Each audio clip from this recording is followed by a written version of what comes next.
Mainit na inabangan ang tapat ng magkapatid na Jeric at Jeron Teng, mga anak ni dating PBA player Alvin Teng. Sa Game 1 po ng UAAP Men's Basketball Finals, nagtapos ang laban na 1 puntos lamang ang lamang ng USC Growling Tigers sa De La Salle Green Archers. Saksi si Mark Zambrano. Umpisa pa lang, lumamang na ang UST Growling Tigers sa Game 1 ng UAAP Men's Basketball Finals.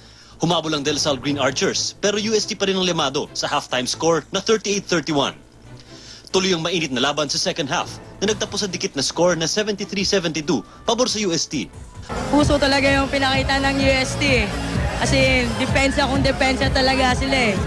Kaya sa susunod na laro, wag lang kumpiyansa. Makukuha na talaga namin yung inaabangan namin championship. Para sa akin, maganda yung nilaro na Lasal. Siguro bad start. Siguro wake-up call din to for the team to produce more points. Bumida para sa UST si Jeric Teng, habang para sa Lasal, ang kapatid niyang si Jeron, mga anak ng dating PBA player na si Alvin Teng.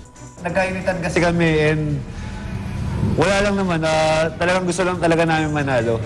Ganun po talaga kasi medyo magka-height po kami, so hindi po talaga maiwasan yung magbantayan talaga po kami sa game. Bago pa man ang panalo, mistulang piyesta na sa UST campus, kung saan idineklarang Tiger Day ang araw ng Finals Game 1. Game na nagpa-picture sa mga tao ang mascot na si Custer, habang nagpasiklab din ang UST Yellow Jackets. Tingin namin siguro kami na. And basta gagawin namin yung best namin mamaya.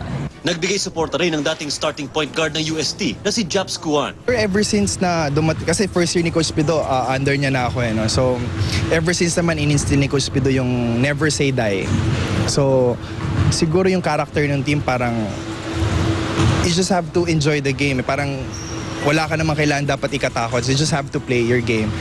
Excited ang buong campus, lalo 2006 pa huling nag-champion ng UST sa men's basketball. With heart, with faith, nanalo po kami. Ghosted!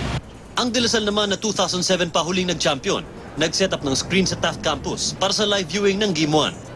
Nakaberde rin ang maraming Lasallian na kulay ng Archers. We believe in our players because they're super galing.